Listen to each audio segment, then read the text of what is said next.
The Kingdom of My Divine Will in the Midst of Creatures, Volume 35, Part 15. March 16th, 1938. How the Divine Fiat reaches the point of counting the breaths and the minutes to make the creatures return to live in it.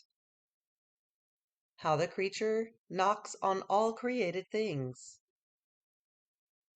How God wants to be in continuous act of giving and of receiving. The pains of Jesus kiss the pains of the creature.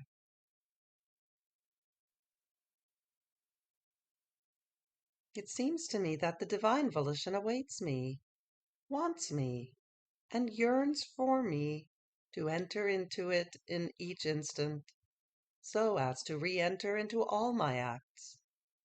And if, may this never be, heavens forbid, I escape for a few instants, it feels isolated, and misses inconsolably the company of its creature. And in its sorrow it says, "How can this be? Are you leaving me? For you I left myself in the spheres, in the sun, in the air, to keep you company and receive yours." But do you know why? To love you, and to be loved, and to be able to say, "What I do in the heavens, in our divine being, in the spheres, I want to do in my beloved creature." But if you don't remain in my will, you withdraw from me, and I from you, and I remain isolated. But in my sorrow, I never stop calling you. Divine will, how much you love me! How lovable and admirable you are! And I felt the sorrow of its loneliness. But my sweet Jesus, repeating his little visit, told me, "My good daughter of my volition, waiting is one of our greatest pains. The creature keeps us as though watching. We reach the point of counting the breaths, the heartbeats, the minutes that we don't feel her with us, in order to make her feel our love within hers, and to love each other with one single love. Then do we feel as though harmonized with the creature, and we carry her as our victory into our divine bosom. Therefore, without her, minutes seem like centuries to us, and we long for her return. More so, since as she enters our volition, asking us for our will to come to reign upon earth, we make feast, because she wants what we want, which is the greatest and most beautiful of all things, the creature wanting what her Creator wants. This forms our rest, and our love smiles and calms down. Now, as she asks for our will to come to reign, she knocks on all created things, on the sun, on the wind, on the heavens, on the stars, on everything. As I, who dominate as ruler in them, hear the knocking, I open all the doors and put myself on the way to come and reign. But the creature does not stop. She goes higher and knocks at our divinity, at all the angels and the saints, making all ask me for my fiat to come. How sweet is her knocking, penetrating, with such authority that everybody opens, and all stand at attention.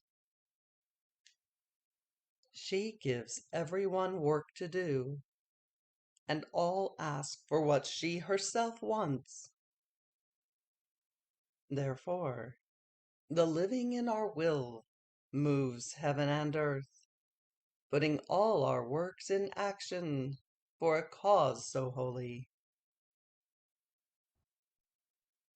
After this he added, "My daughter, would you like to know why we want the creature to live in our divine volition? Because we want to give her always new gifts, new love, new charisms. We want to tell her always new things of our divine being. But having to receive and listen to us, if she does not live in our will, she will have no space where to put our gifts. And we do not issue our gifts if we don't have a place in which to deposit them. And we remain with the sorrow that we want to give, but we cannot. We are as though suffocated by love, and we cannot find relief, because there is no one who takes it. And we are forced to see the creature poor, weak, ignorant. What sorrow! In our will instead, we place our goods in common, and keep saying to her always, "Take whatever you want, and in recognition, give us the little tribute of your love and of your will."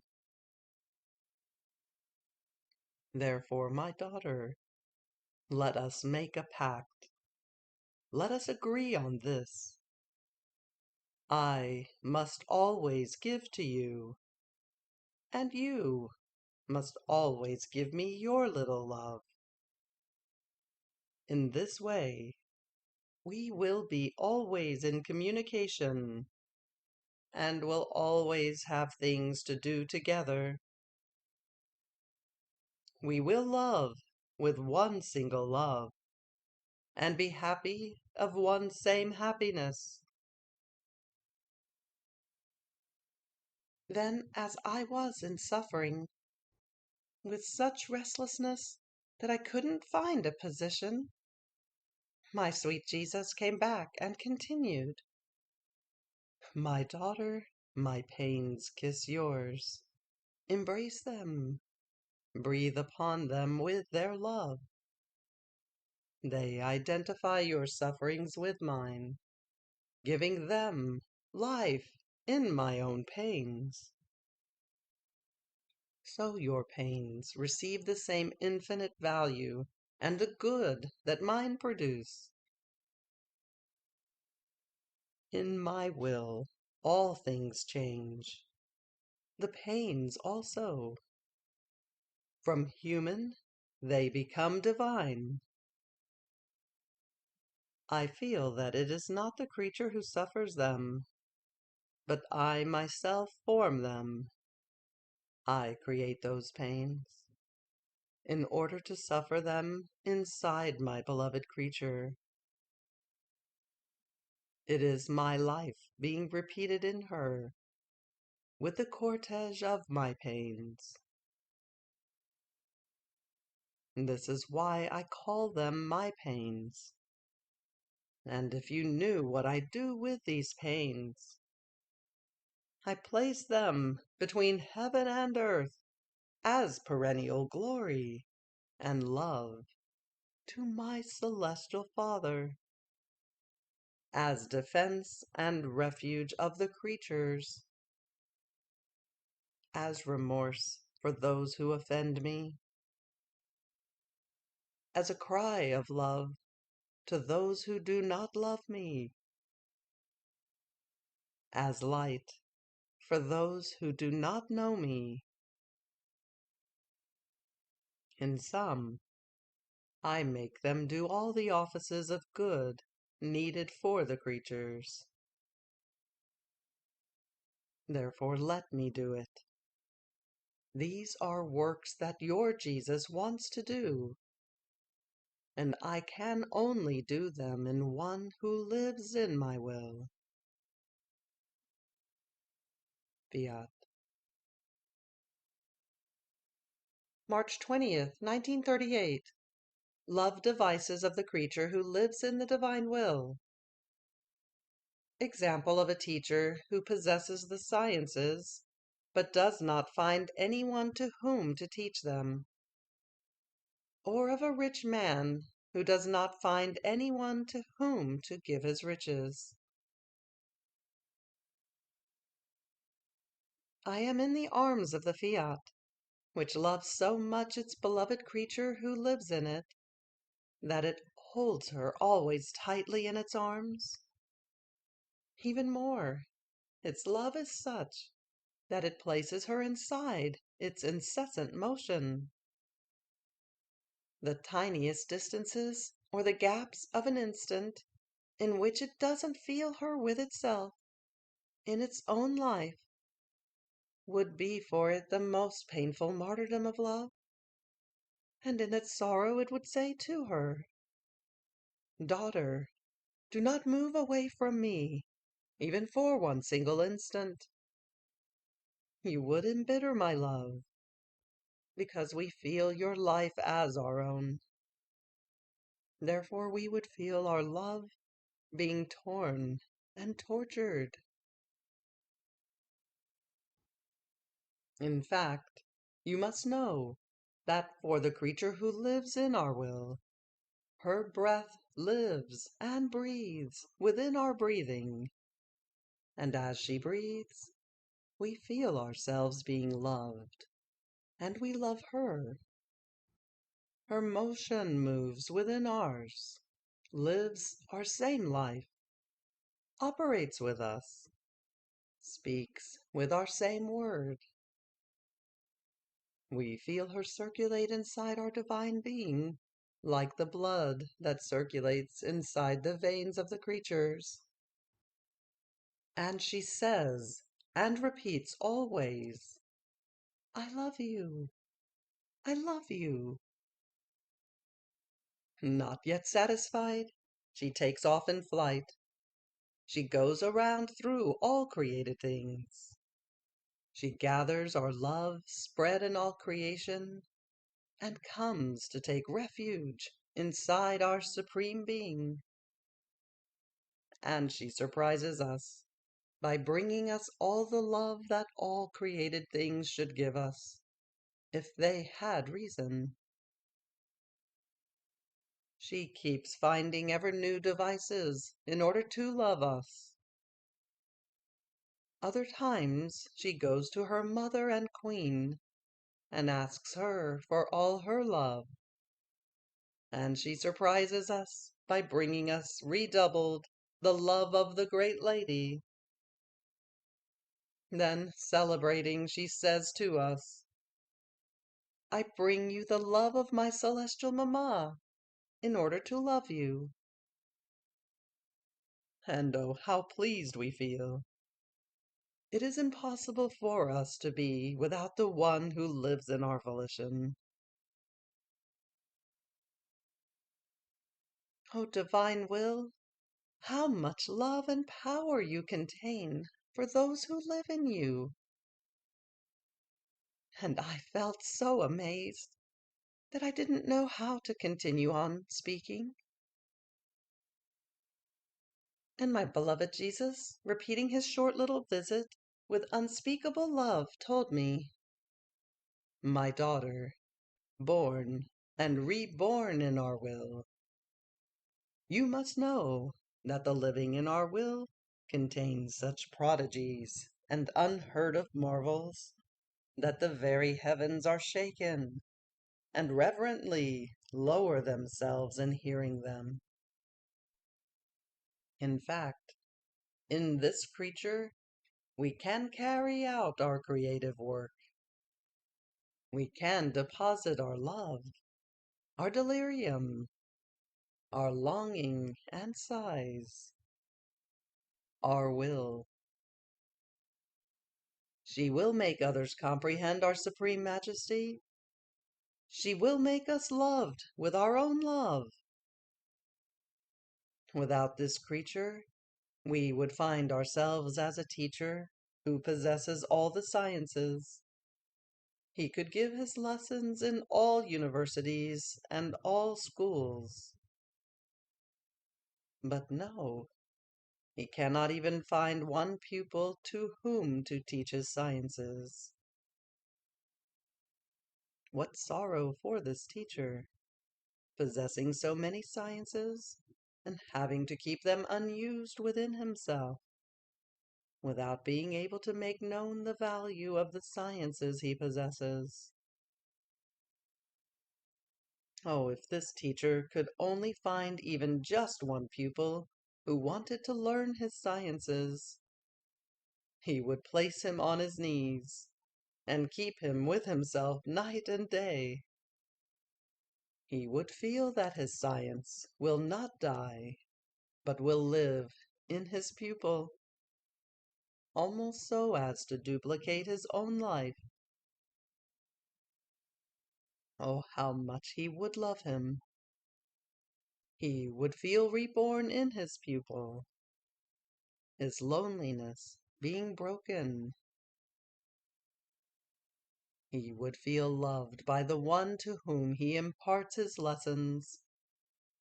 Therefore, his life would change from bitterness into joys. Such is our Supreme Being. If we don't find someone who lives in our divine will, we are like that teacher. We have nobody to whom to impart our lessons.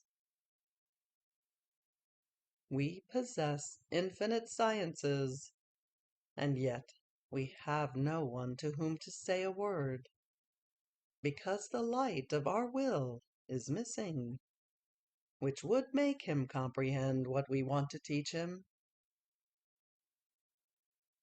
On the other hand, if the creature lives in our will, we feel our life being repeated in her. We can teach her our divine sciences. Even more, they will turn into lives in her. She will understand perfectly our celestial dialect. She will love us as we want her to love us. And here is our lot and hers being changed. Loneliness will no longer exist. Company will be perennial. We will always have something to say, and someone who listens to us. Our eternal sorrow will turn into joys and feasts, because we will have the creature living in our will. Or when we do not find anyone who lives in our will, it happens to us as to someone who possesses immense riches, but so many as to feel as though suffocated by them.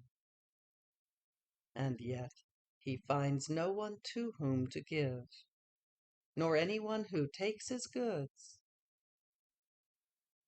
Poor him! He is so unhappy among his riches, and suffers a cruel loneliness.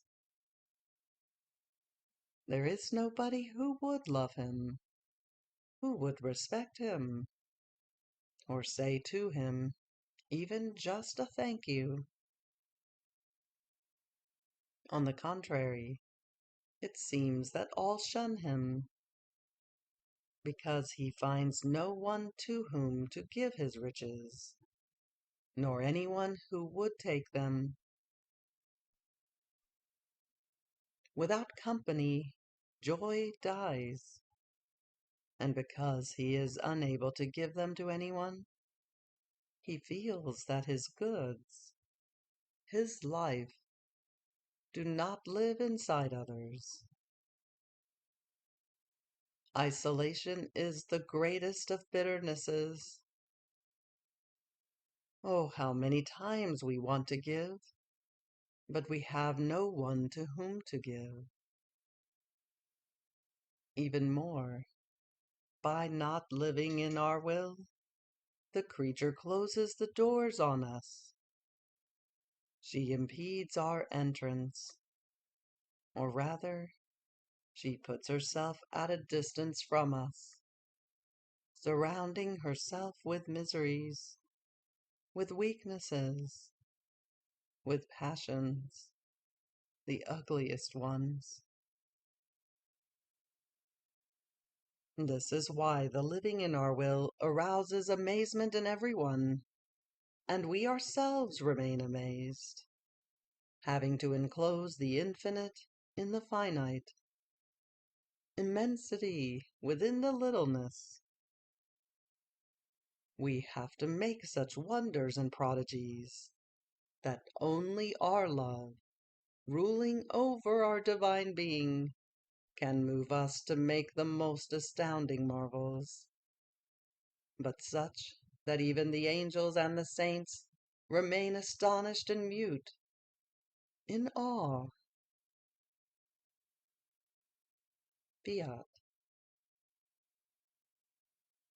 March 22nd, 1938. As the creature decides to live in the divine will, all things change for her, and she is placed in the same divine conditions. The function of the children of the divine fiat, and how they will carry within them the life of their celestial Father. The last sign of love at the moment of death. I continue my flight in the divine volition. Upon entering it, one can feel its balsamic air and its pacifying waves. Everything is peace. Its strength is such that the soul feels invested by such fortitude that in one instant she can do anything, reach anywhere, even unto doing what God Himself does. Divine will, how capable you are of changing the human will! Your power is such that you renew the poor creature, making her be reborn to new life. Then my lovable Jesus, coming back for his short little visit, all tenderness, told me, "My little daughter of my will, as the creature decides to live in my volition, all things change for her. Our divine dominion invests her, and we make her dominator of everything, dominator of our strength, of our goodness, of our sanctity, dominator of the light. Heaven and earth are hers by right. We place her in an atmosphere of security and of imperturbable peace. Nothing of what is good, holy, beautiful, and divinely joyful must be lacking to this creature who lives in our will. All of her littlest acts are filled with such contentments as to captivate the smile of all heaven and of our very supreme being. Therefore, we are all attentive to see when she loves and operates, so as to enjoy her and smile together. Our love is such that we place her in our same conditions. Even if we are not loved, we love. Even if we are ignored, and maybe even offended, we continue to give life. And if the creature comes back to us, asking for forgiveness, we don't reproach her at all. Rather, we embrace her and clasp her to our divine bosom. So it can be said that man can only trust us. As for creatures, not only can he not trust them, but he will find in them mutability, deception, and the moment he thinks he can lean on them, they will quit. Now, man can only trust the creature who lives in our will. This creature will act as we do. Unloved, she will love. Ignored and offended, she will run after the offender to place him in safety. We feel ourselves within the one who lives in our will, and therefore we love her so much that we do nothing other than pour rivers of love upon her, to be loved more and more, with doubled and increasing love. After this, he added with more tender and touching love, "My daughter, the whole creation was made in one outpouring of our most intense love. Therefore, the children of our Fiat will serve the necessity of our love. My love feels the need to pour itself out. Otherwise, we feel suffocated inside our own flames. Here is the necessity of the children of our will. As a continuous outpouring of our love, we will put them in our same condition of feeling the need to pour out their love with us. And we will pour out love into each other. Just as creation started in an outpouring of love of ours, in the same way, we will fulfill it together with our children in an outpouring of love. These children of ours will serve to the complete glory of all creation. It would not be a work worthy of us if we did not receive the glory that the creatures owe us for our having created so many things for love of them. And besides, there is the highest, the most noble, holy, and sublime point, that we created everything so that all might be enclosed and animated by our will. Hence, just as we issued the creation, so must it return to us, into our adorable Fiat. If we didn't do so, it would seem as if we had not enough power to do it all, or not enough love to be able to conquer all, or wisdom to dispose of everything. Therefore, the children of our Fiat will serve to make us fulfill our will in them, and this is why they will be our glory, our triumph, our victory. They will be our true children, who will not only carry our image, but the life of the Celestial Father himself, as their own life dwelling in them. These children of ours will be our life, our heavens, our suns. Oh, how we will delight in creating in them winds that blow love, and seas that murmur, "I love you, I love you." We will find everything in them. There will be no more difference between heaven and earth. They will form one single thing for us, whether we keep them with us in heaven or with us on earth. Therefore, take to heart the thing that should concern you the most, to live in our divine will. Our love will find its rest, its outpouring, its peace in you, as well as the beginning of our happiness on earth in the heart of the creature.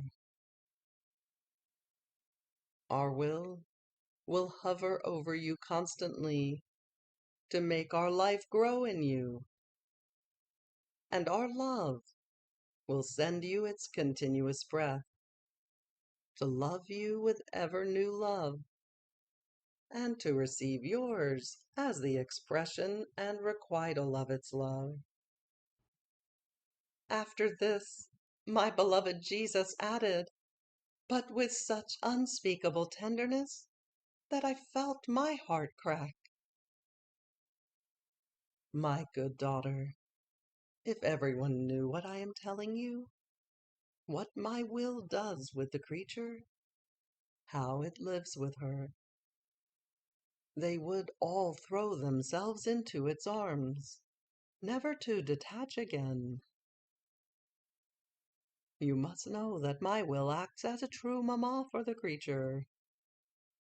It creates her with its creative hands, and conceives her inside the maternal womb, nor does it ever leave her alone, not even for one instant. In this maternal womb, as though inside a sacrarium, it forms her. It gives her the use of her limbs. It rears her with its breath. It gives her warmth. And when it has formed her well, it makes her be born to daylight. But it never leaves her alone.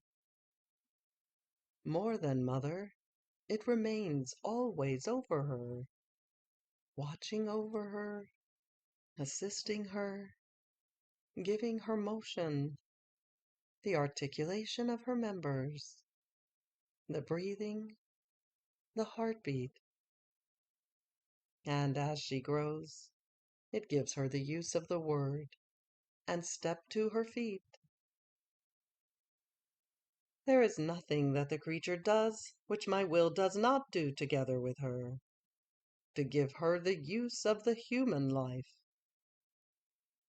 So, the beginning of the human life, both of the soul and of the body, is formed entirely by my will, which remains in it as though inside its refuge, to give it perennial life.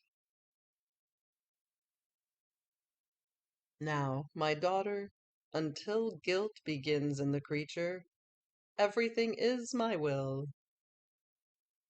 But as guilt begins, so do the tears and pains of this celestial mother.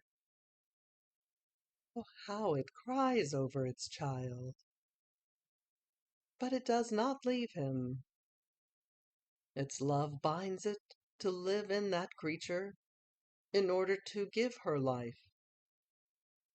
And although it feels its divine life being as though suffocated, and maybe not even known or loved, the love of my will is so great that it follows her life, regardless of any offense, to make a surprise of love and save its child.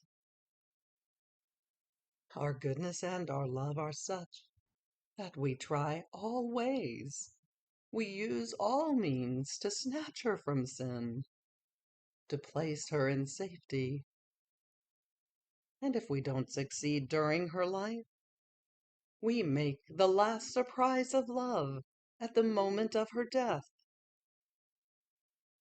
Now, you must know that in that moment we give the last sign of love to the creature, and we endow her with graces, with light, with goodness.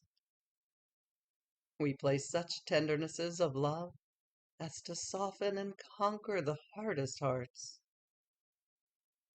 And when the creature finds herself between life and death, between time that is about to end and eternity that is about to begin, almost in the act of her leaving the body, I, your Jesus, make myself seen, with a loveliness that enraptures, with a sweetness that chains and sweetens the bitternesses of life, especially in that extreme moment.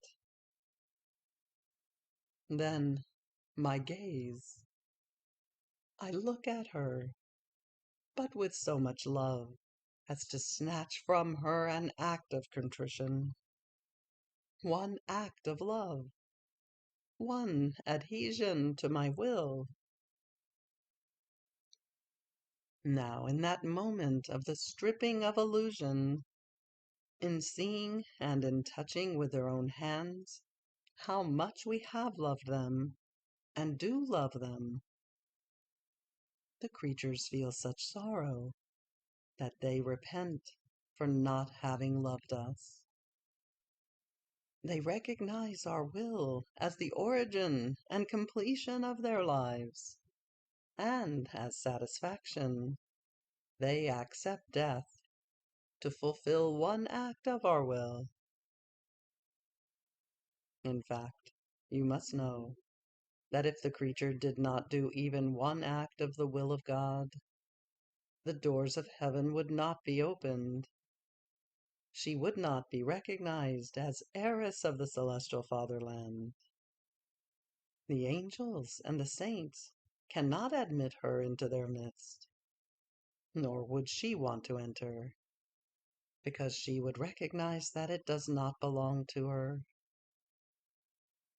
Hence, without our will, there is no true sanctity and no salvation. How many are saved by virtue of this sign of ours?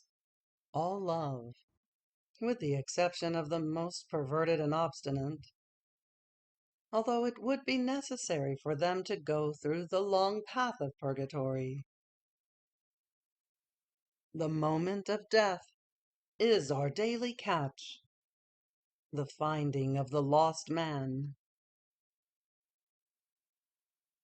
Then he added, "My daughter, the moment of death is the hour of the loss of illusion. In that point, all things present themselves, one after the other, to say to the creature, 'Goodbye, the earth is ended for you. Now begins eternity for you.' It happens to the creature as when she is locked inside a room and someone says to her, 'Behind this room there is another room, in which there is God, paradise, purgatory, hell, in sum, eternity.' But she can see none of these. She hears them being asserted by others, but since those who speak about them cannot see them either, they speak in a way that is almost not credible, not giving great importance to making their words believed as reality, as something certain. Now, one day the walls fall down, and she can see, with her own eyes, what they had told her before. She sees her God and Father, who has loved her with great love. One by one, she sees the benefits that he has done to her, and how she has broken all the rights of love that she owed him. She sees how her life belonged to God, not to herself. Everything passes before her. Eternity, paradise, purgatory, hell. The earth runs away from her. Pleasures turn their back on her. Everything disappears. The only thing that remains present to her is in that room whose walls have fallen down. That is, Eternity. What a change for the poor creature. My goodness is such, wanting everyone to be saved, that I allow the falling of these walls when the creature finds themselves between life and death, at the moment in which the soul exits the body to enter eternity, so that they may make at least one act of contrition and of love for me, recognizing my adorable will over them. I can say that I give them 1 hour of truth in order to rescue them.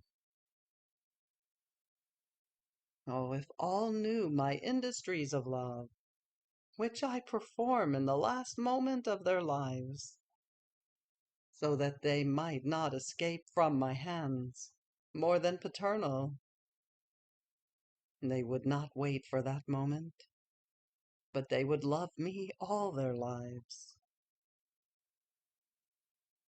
Fiat. You have reached the end of the Book of Heaven, Volume 35, Part 15. Fiat.